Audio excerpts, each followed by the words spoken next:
All right, everyone that's listening or watching to the Move Happy Movement vlog and podcast, so honored, so excited to have one of my teenage heroes here on the show today, Roger Emerson. Thank you so much for taking the time today.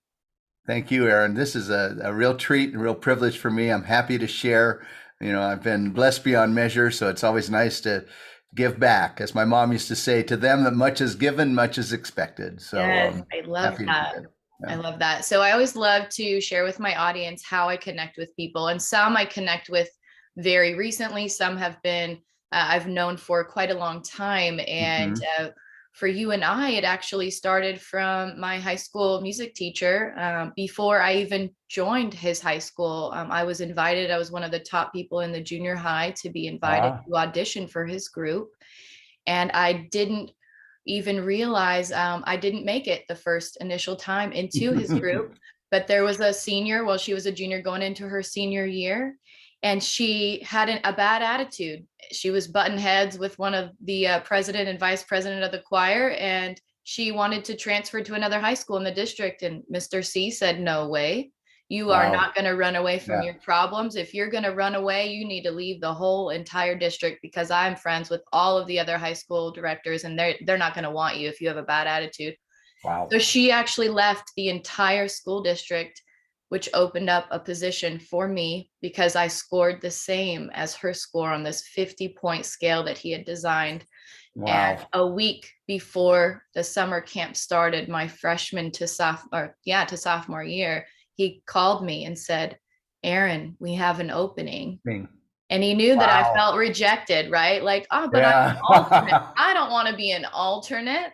But he said, "No, you scored the same as a senior." And then I was like, "Oh, well, okay, maybe Wow. in that case." He had some reservations because my oldest brother was in the group, and he Mm. didn't want family conflict within the group. But he had a conversation with the president, Katie, and the VP, and they said, "We want her in the group. We already talked to her brother. He's good to go. They don't even hang out or talk really at all outside of school. So Yeah. they won't be problems. She's going to add value to the group." And then I was invited to come down to that jazz camp and actually learn from you and from Kirby Shaw and from John Jacobson, those of you that actually create music that has seen and used all around the world. So I'm so honored to be able to share the mic and share a little bit of your history so people can really Sure. connect and learn more from you. So I'm so excited.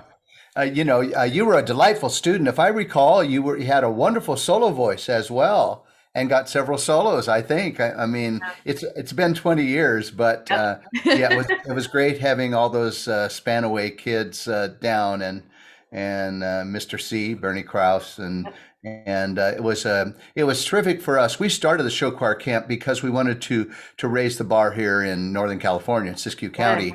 And since John Jacobson lived here and I lived here and Kirby Shaw lived just north in Ashland, we just had a great time doing it. And it actually has been, it ran for 17 years and then had a bit of a hiatus, but Ron Slabink has brought it back as a day camp and it's growing. And we're glad to see that because anytime you're in a rural area like we are, you really want to provide opportunities for kids to step it up or to see what excellence is. I've been told that every student needs to experience excellence just once, and Yes. then they know what it is, Yes. and set the benchmark. So yeah, so I'm delighted. I taught school music here for well, off and on for the bulk of my career. Yeah.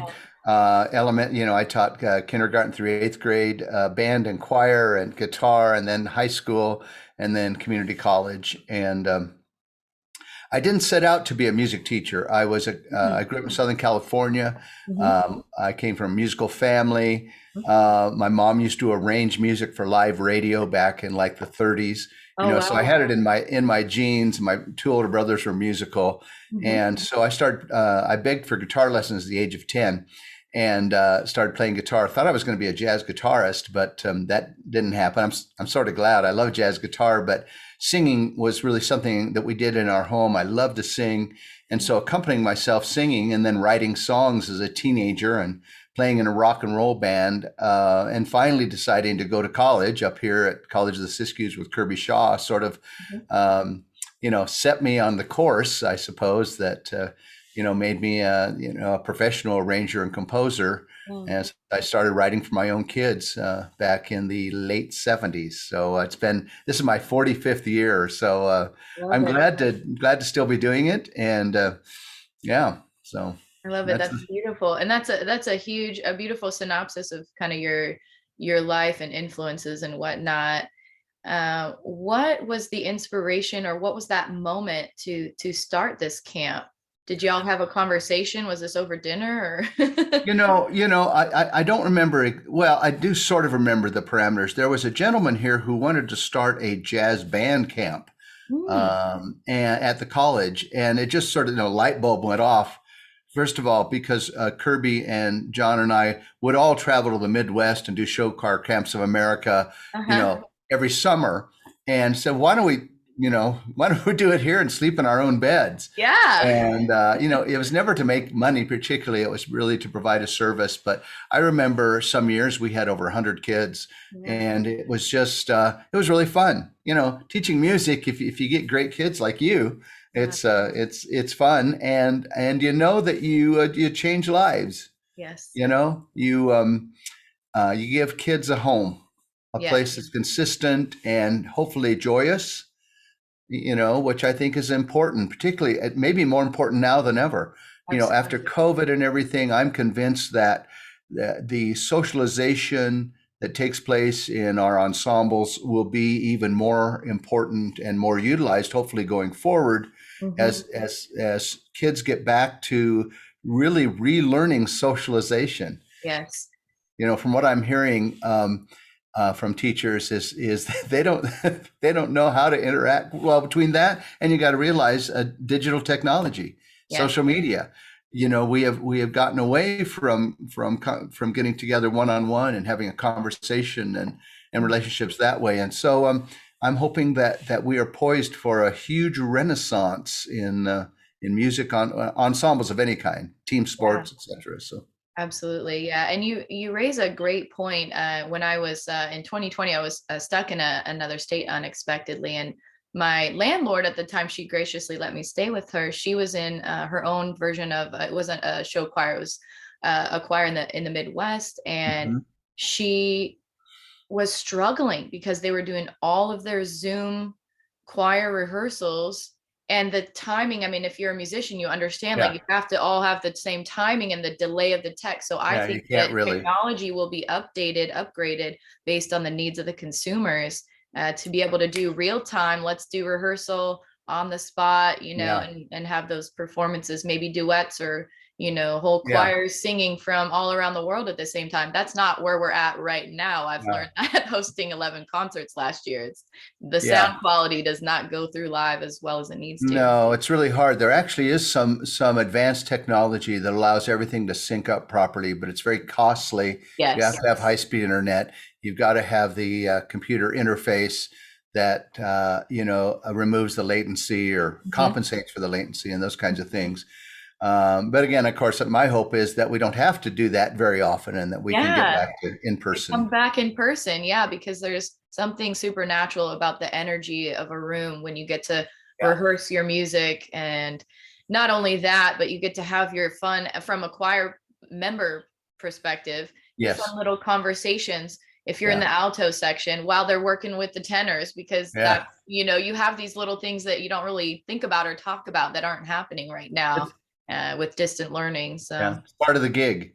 it Yeah, is. and it's the reason that we saw numbers drop so much during COVID in our ensembles, is that the Zoom experience just did not, as hard as directors tried, was Yeah. just not the same. Yeah. So it's going to be interesting to see. It looks like we're on the good side of the pandemic, hopefully, and Yeah. I would think that particularly by next fall, we should be back, hopefully unmasked and ready to go. So, Yes, I love we'll it. see. Yes, let's keep our hope alive with that. Yeah, Excellent. yeah, For those that are either in the space of composition, music education, or maybe they're thinking about, maybe they're in college or high school and they're starting to plan their career paths, whatnot. What are some tips and strategies you've learned on keeping a positive mindset in that career space that you'd like to share? Well, of course, I was very fortunate to get in early when there was very little competition. Uh, I always say, right place, right time, right product, so to speak.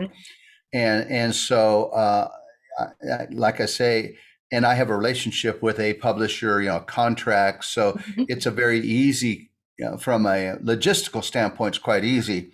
You have a certain number of projects or compositions or arrangements to do each year, and mhm, so you have a list, and of course I use a computerized notation, Finale, which is sort of the industry standard. But there's also Sibelius and Noteflight and Dorico and those kinds of things. But the internet has changed everything when it comes to new composers and arrangers, mhm, in that you can self-publish quite easily on the internet. And then there has been a real interesting. Your listeners, I'm sure, will want to hear this. My publisher, Hal Leonard, who is the biggest print publisher in the world and controls the greatest number of pop copyrights, Sony, EMI, mhm, etc. mhm. They now have a site called Arrange Me, and there are 3 million pre-approved copyrights for you to arrange and upload to their site, and then they sell them for you. Wow. So it's a whole new day in sort of self-publishing legally, Yeah. because the royalties, proper royalties, are paid to the copyright holders, Uh-huh. and then via your social media, you drive people to the site. You include the link, Uh-huh. and so that's sort of a direct consumer kind of path Yeah. that I'm not going to say it will totally supplant traditional publishing, Mhm. but it definitely is a way. If you're good and you want to get your stuff out there Yeah. and you're a good promoter, Mhm. then that's the future. That's key. Self-publishing. That's powerful. I see that as the Amazon version of, if Yes. you want to be an author versus, buying 10,000 copies in advance, it's print on demand or it's sell on demand. Yep. That's powerful. So anyone listening, definitely sign up for Arrange Me and check it out. That's a great Yeah, tip. it's pretty amazing. People say, doesn't it compete with you, Roger? Well, yes, it does, but there's something about our the sort of trademark that those of us that have done it for years, and I speak of Audrey Snyder and Mac Huff and Mark Breimer, and we fortunately we have a legacy of our materials are vetted. I mean, that's going to be the difference, because when you buy a self-published book or music or anything off the internet, you don't know what you're going to get. Exactly. That's a bit of a caveat. Hmm. Absolutely. Yeah. From my own experience, self-publishing, completely cathartic. I wrote my book the year I was going through my divorce. However, when you're working with tech and you're not a techie person, I found out the company used to be called Create Space, that you would upload your book to, and then they would connect it on to Amazon for you. They've been since bought out, so I think it might be a little bit easier process, but there was PDF versions that I didn't know are different number of pages.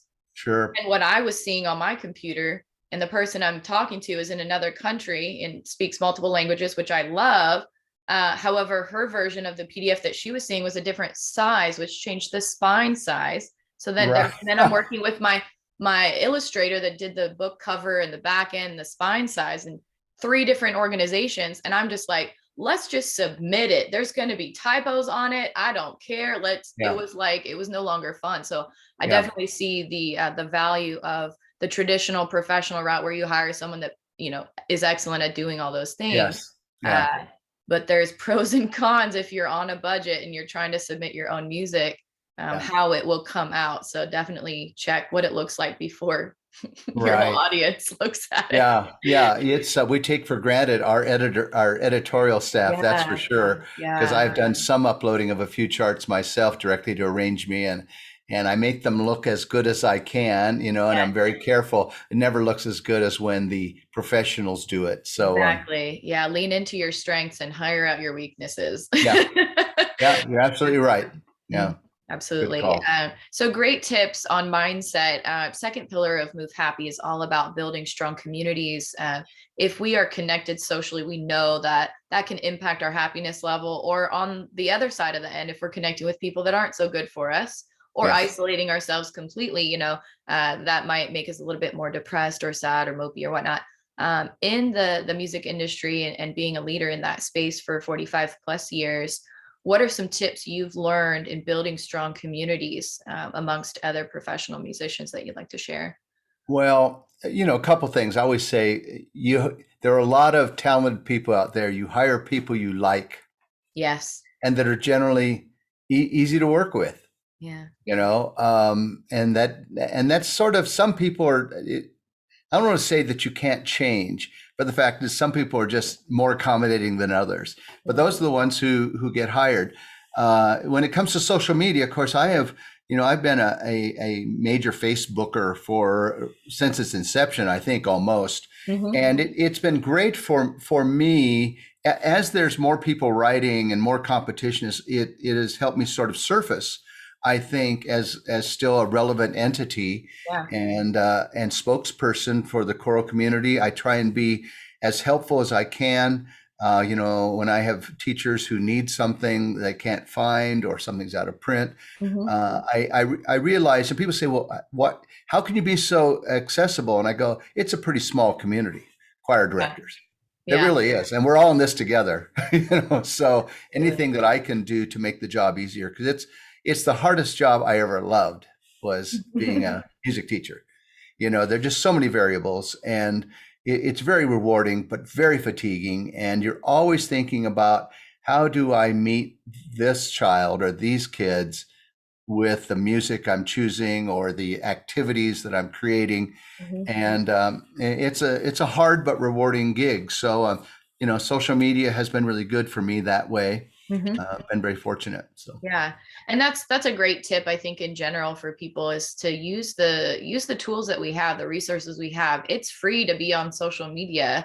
yeah, And if you connect with someone in the industry space, doesn't mean that all people are good, but no, there's value in working together and collaborating. I think that I learned that I didn't realize that I had learned that as such a powerful tool, accelerating my business and my brand growth. Expanding in 2020 to 3 continents was on my team. And I was like, how in the world? Through internship relationships, because I was giving them something good value. They needed, letters of recommendation, and they were giving sure, me good value. I wasn't taking loans out. I believed that if the creator put this on my heart to start this thing, then it's going to grow if it's supposed to grow. And I think I learned that from being in music. hmm I think the yeah, world is changing and turning to focus on those of us that come from that space, instead of it being a dog eat dog world, which is more athletic focused, sports focused. There's winners and losers. Where in music, how about we all can win in different ways and just more support one collaborative. another? Yeah, it's a more, Exactly. more collaborative. Collaborative. Also, seeing a project through from the beginning to the end. We learn Yes. music and the show or the choreography, or if you're in a show choir, and we get to the end and we have an end product kind of thing. I think it's a great training ground. I always tell people, even if you don't go into music, if I were an employer, I would hire musicians, music people.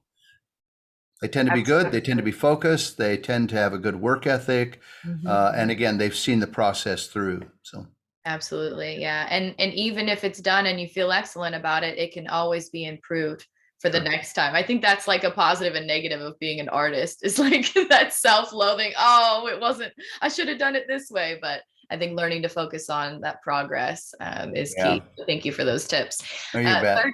Third pillar of Move Happy is movement related. We know that moving our bodies, can positively influence our mood. And actually, the white paper research says it's more powerful than any drugs or talk therapy alone, though those are great Interesting. as well.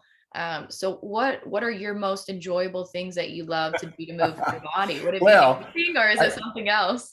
I do my stretch class Tuesdays and Thursdays via Love it. Zoom from 7:30 to 8:30 this morning. I spin Mondays and Wednesdays. We live in the mountains, so we're big mountain bike Mhm. people. And we've taken up paddle boarding, which I really I love. love that. Oh, that's It so is fun. so serene and so good for your core. And I'm convinced that particularly as one gets older, you got to keep moving. It's Yes, keep moving or die. So absolutely.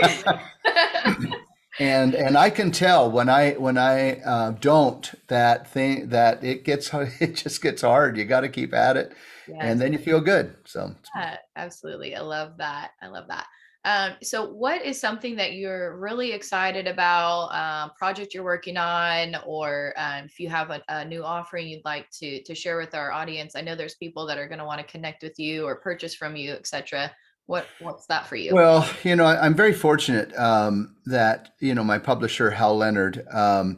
If you go to the halleonard.com and you can browse choral music, Roger Emerson, or put Roger Emerson in there. There's I don't know 600 resources and whatnot. But there's some things that some projects I'm really excited about that sort of came out sort of early pandemic, and one was a book called Pop Rounds, which where you take pop tunes and sing them in a round.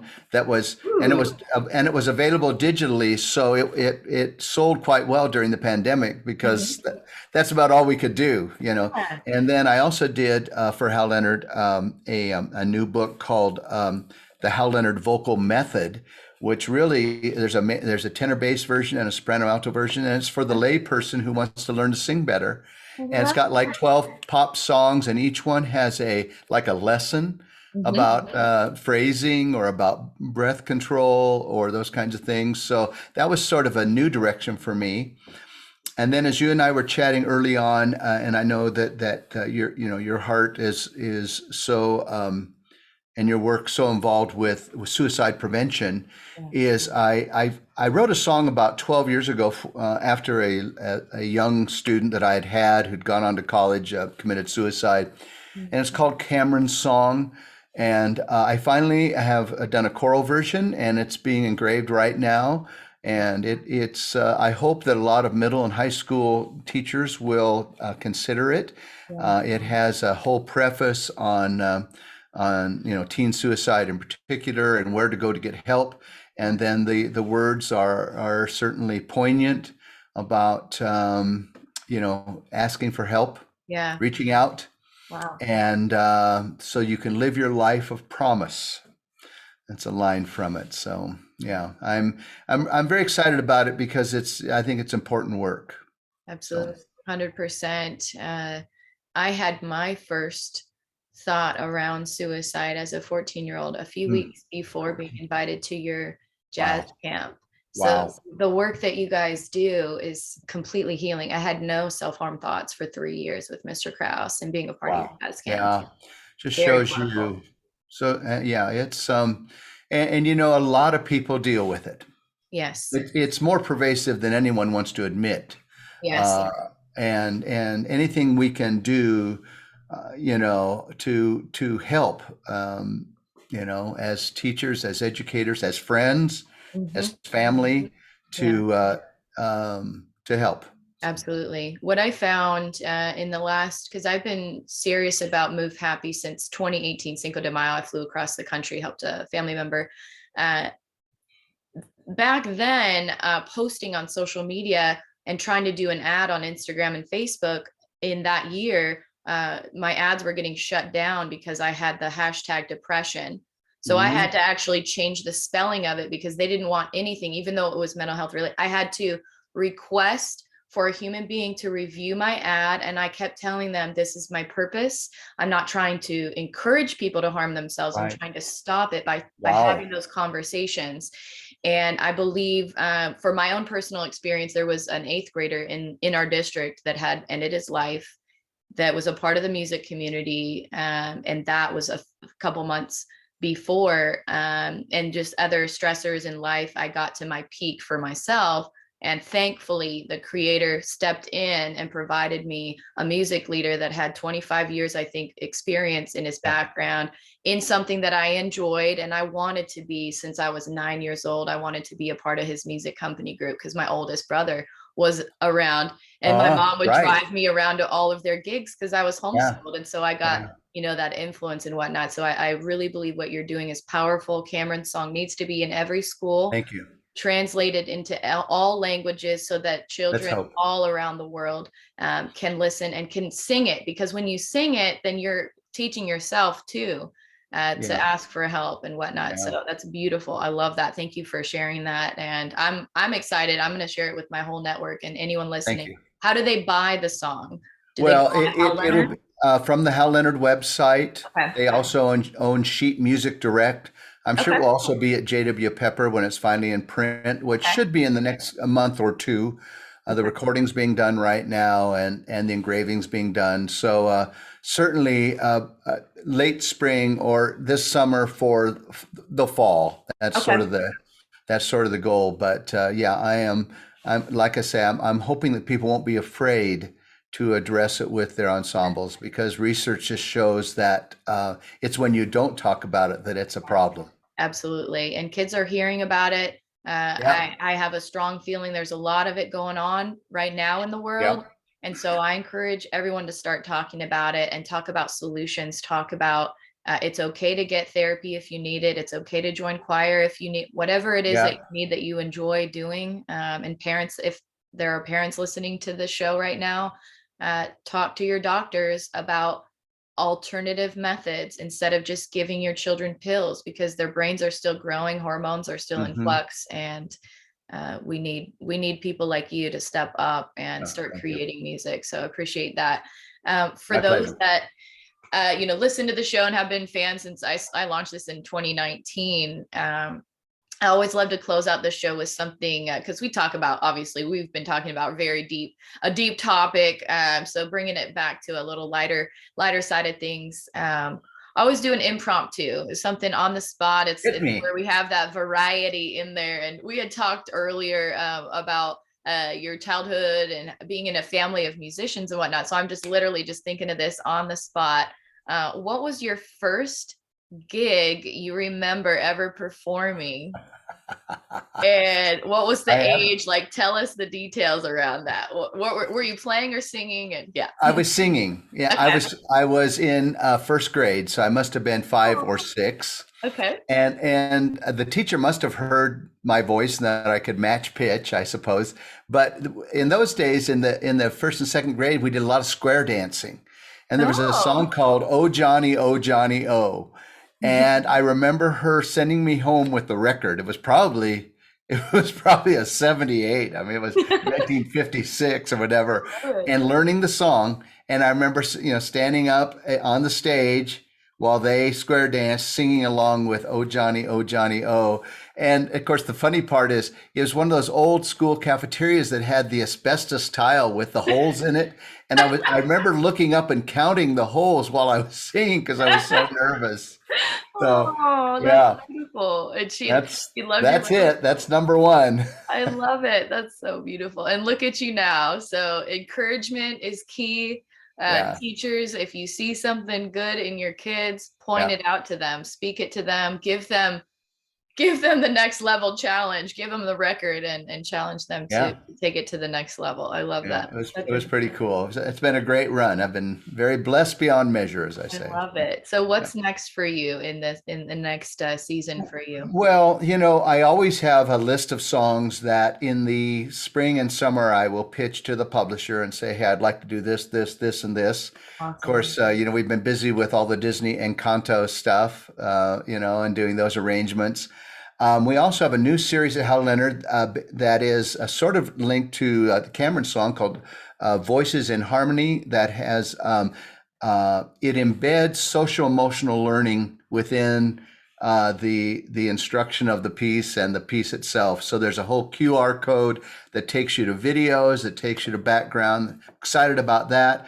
I have along the same lines, I've been commissioned to do a piece for E.O. Smith High School in Connecticut. It's right next to Yukon. Hmm. My friend Amanda Hanslick, and it's a piece called "I Am Enough," and Oh, it's pretty well done. She will introduce it in the fall, and the students will, there's sort of a bridge section where the students will create their own phrases Wow. within.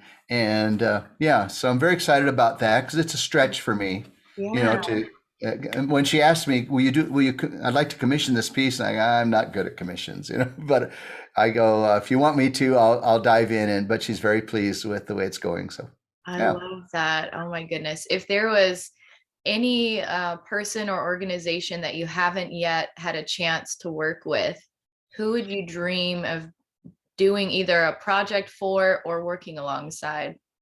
Well, shoot, I'd love to have Pentatonics do one of my tunes. I Yes.